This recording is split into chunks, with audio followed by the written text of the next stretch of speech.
Have kind of built up their storylines and their personalities and have shown some flavor a little bit here and there, and we hope to see them continue on into Season 3 and into the World Grand Prix, and if not, we hope to see the new blood that will rise to challenge them. So, Symphonus versus Fatina, it's going to be Haven versus Forest, just the best craft in the game. Stop it. Baby. So, Aya, tell us why you think Forest is so good, and especially in this matchup. First and foremost, okay, I'll talk about it. You know, I'm not going to force you to talk about it, okay? Alright, so... Ask me a question, then cut me from asking to answer it. I'm not going to make you answer that. Oh, wait, okay, if you want to answer that question, please be my guest. Why is Forest so amazing? Okay. Again, I don't think the Forest is amazing, but it's amazing in this matchup.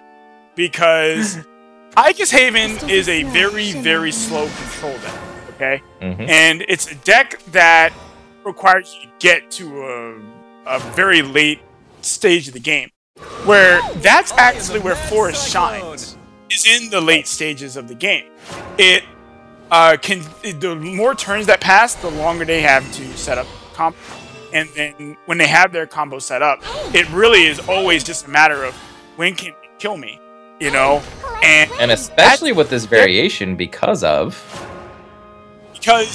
okay, so Fatina is running an even more combo-oriented version of Forest than usual. He's running White Wolf, and hopefully White Wolf on the screen. My power's uncontrollable. Because we haven't seen White Wolf at all in this tournament. But he's running White Wolf and Silverbolt because that's combo.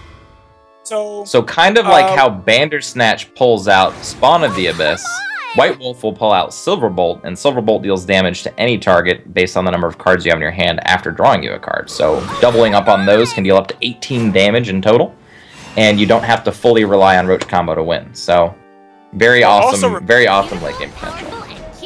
Also remember that that card that the White Wolf is going to pull, that's 0. It just costs nothing. Yep, so that's right. Yeah. That's what allows you to play both the Silverbolts on the same turn. You have one in your hand, you go fetch one with White Wolf, and then you deal up to 18 with it, and then you can really just finish the game however you want to. Or you could have just dealt 2 damage before then and just finish the game on the spot. And Aegis doesn't really have a way to pressure that much to kill Forest before they can get to those turns. Well, I mean, we're kind of seeing a little bit of, you know, pressure right now. We see that, you know, he's going to be using this Hound and the Snow White. He'll probably go face. And he can just kind of pressure like that. Plus, he does have still he does have a sword here. Which probably I don't necessarily like that to pop the Snow White there, because one of the Brambles wouldn't have gotten value had he just waited. Well, actually, it's not bad because he actually just saved one. It essentially saved 1 damage from Will of the Forest. That's true. Unfortunately, Will of the Forest, that card was not. That is Elf-Twin's Assault, the card that you saw. You've been seeing many weeks, but you've definitely seen it today. The very huge effect. It does so much damage for its cost. And he got the right pulls there. Now, I kind of want to go into a little something here. About Forest in general. And I kind of want to make this clear, not that like I personally have a problem with Forest, it's just that Forest is a deck that is usually played to counter certain lineups.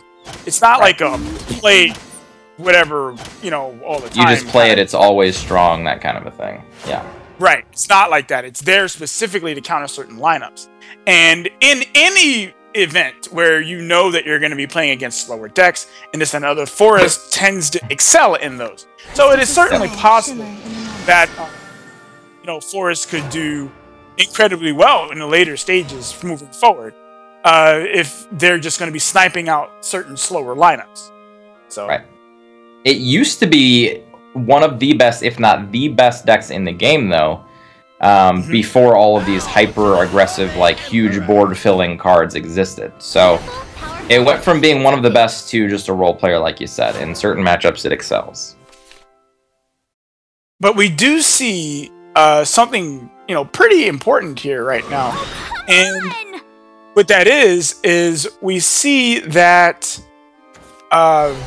Symphonus is sitting on like a lot of damage. Like, he's been doing a lot of damage, rather. Yep. But he's been actually being aggro, and this Dark John could come down at any moment just to finish the game off if Fatina lets up on the board clears. Yeah. We also saw Fatina not evolve the Fina last turn to get another 0 cost in hand when he's got almost the entire combo in front of him. Right. Which was interesting to me. Definitely interesting. I do wonder why he wouldn't have done so. Maybe he just decided that, hey, I want to save the Evo point for the Roach damage, which is certainly a possibility. Not that I think he necessarily needs it when he's running like the Silverbolt package. Yeah, he's got the Silverbolt to finish off extra damage if he needs to. Right. So I don't know if that's necessarily like, I guess I would say the right line. He's opting to play a Silverbolt now. Okay. Yeah, this is more than fine. This will still set up lethal next turn. However, he kind of just gave away his plan to Symphonus. So as long as Symphonus keeps playing wards, he'll be okay. But how many wards he has? Okay. Oh boy. Well, I would jam like. I would maybe not both of them, but like actually, yeah, I would jam both of them. Why not? Yeah, I would attack, play Dark John to clear out the board, and then play the Grimnir to protect. And then, when he can't deal with this one, jam another one. But, well, wait, let's see. Can he still assemble lethal through the Grimnir ward? Because he did just play a 0 cost, so he does not have that anymore. So he has no straightforward way to deal with the Grimnir, so he'd have to run a Roach into it, meaning he'd have to win with his final 2 Roaches, which he can play 3 of. But he'd have to play one of the Roaches first. So that's 9 total play points. And so he could only play 2 spells first before that. And he has access to Fairy Circle plus Fairy, so he could do that. So 2 played, 3 damage first Roach to kill the... Actually, am I counting that right? 9. No, he couldn't play that many spells. I'm sorry. He has 9 play points to do that entire thing in the first place, so he can only play 1 spell. So 1 spell into Roach wouldn't be enough to clear it out on the first Roach. He'd have to play the second Roach to kill it, which means he probably wouldn't have enough damage to finish out. However... his opponent's at 12, that's not very high. And especially not through 2 Grimnirs.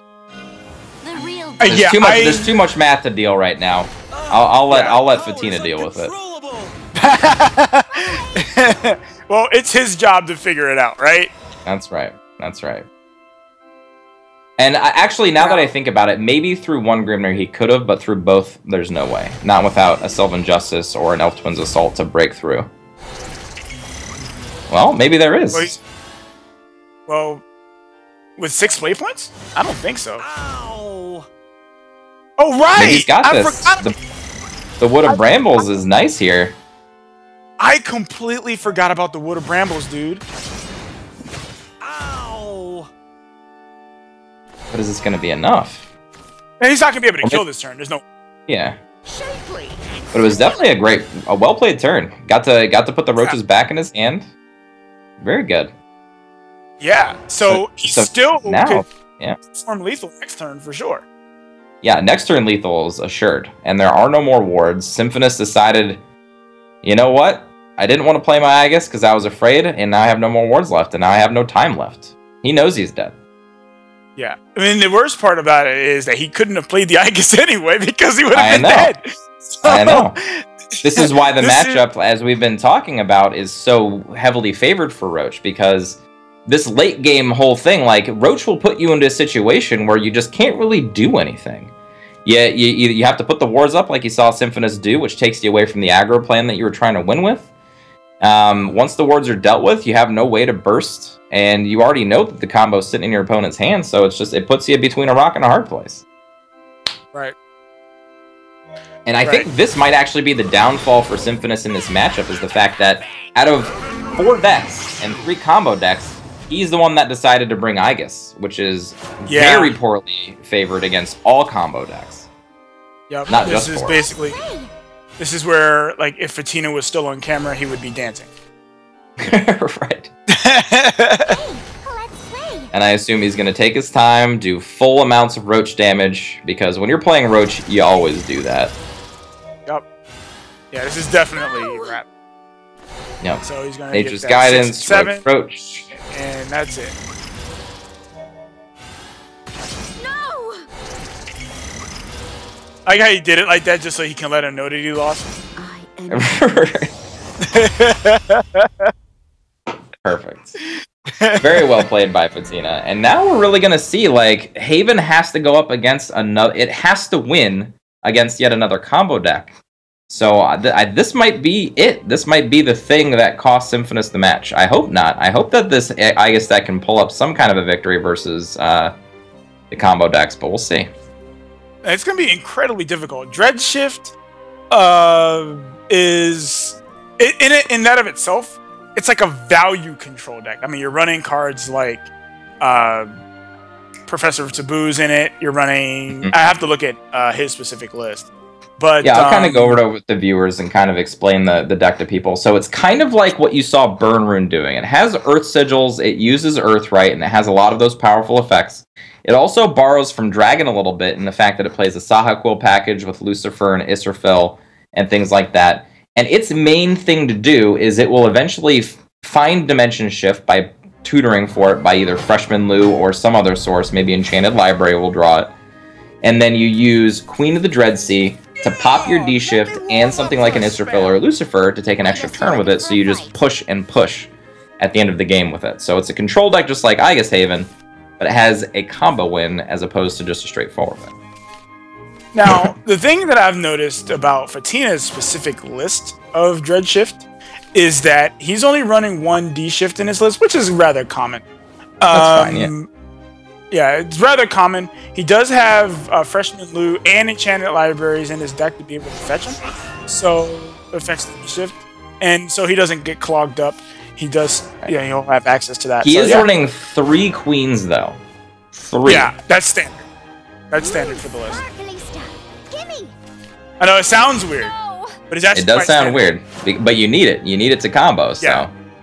Yep. But Conjuring Force is certainly capable of winning this particular matchup. 100% is capable. After this matchup, he's gonna have to go back to Aegis Haven. Yeah, that Aegis Haven's gonna have to be the control deck. That's gonna be it. Like, and he's actually not looking too hot against this early aggressive quote-unquote board from this control combo deck from Fatina over here right now.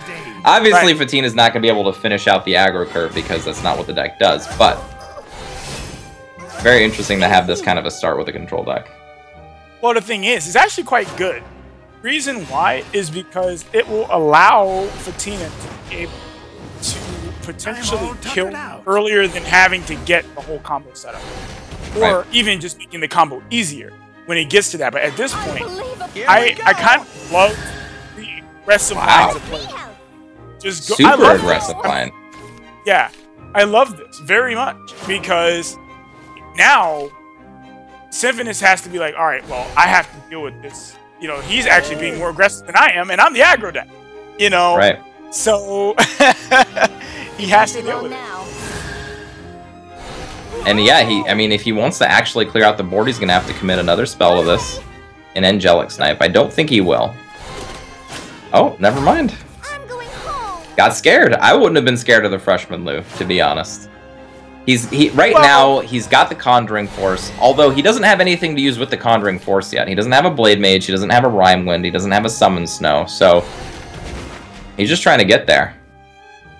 Well, right now, as the game stands, like Symphonus could just jam he could jam a Conjuring Force next turn past do nothing, and then he can kind of just start doing stuff after that. He's actually doing the Magic Missile. I find that a little weird, though. I don't know why he wouldn't just play the Conjuring. Yeah, I'm not sure, actually. He's got to get it out. This is kind of what I mean, though, about the Conjuring Force before we even talked about it. I don't really know how practiced Symphonus is with it, and it kind of looks like he's just giving away a lot of what you would want to play after you play the Conjuring Force. Right. And he's not giving himself an opportunity to actually play it. What's even worse is that Fatina in hand has multiple options to be able to deal with any board that Symphonus puts up. So now he goes with the line, but it's a turn too late. Yeah. Now, I mean, it's not necessarily bad because he can roll it into a Daria. It's just not going to do as much as it could have.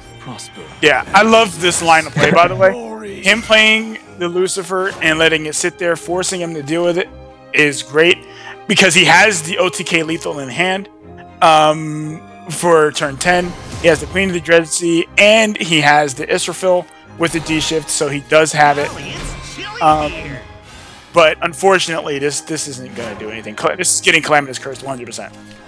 Yeah, so Symphonus, what he's got to do to win this game, guys, is he's got a Daria. Again, he's got to hope Daria into Blade Mages and other spells to cast afterwards so that he can get in a bunch of damage. And he has to do it right now. There is no more time. What's his Daria at? The first Daria on the right, I think, is pretty low. It's got to be pretty low. I can barely see it. Hold on. It is at, I believe, 5? Yeah, 5. Okay. So he's going to play it now. So he has to get something amazing off of this. That's not it. That's not it. He needed at least one Blade Mage, probably 2, in order to just take it home. Yeah, and now but as it stands, he's just not going to be able to get the damage in. Yeah, Fatina has the OTK. He can OTK with really whatever. Doesn't matter. He can play Queen of the Dread Sea, never play anything else, play the D-Shift and win. You know? Right. Right. But do it with style, Fatina. You gotta give me the Lucifer kill, bro. Yeah. So honestly, Symphonus, he had a chance earlier in the game, but I think what he should have done is played the Conjuring Force and then immediately Daria'd because he knew he was on a clock. After the early aggression from Fatina, you don't have time to wait anymore. Like, you have to go for your combos, and without any Blade Mages, you can't really win. You can't expect to keep a board against a deck that has a bunch of board clears, so Blade Mages are only out to victory. He just didn't consider that, and then now he's paying the price. Yep. And he's got to watch this movie now. Yep, the D-Shift movie. Coming to theaters to you soon.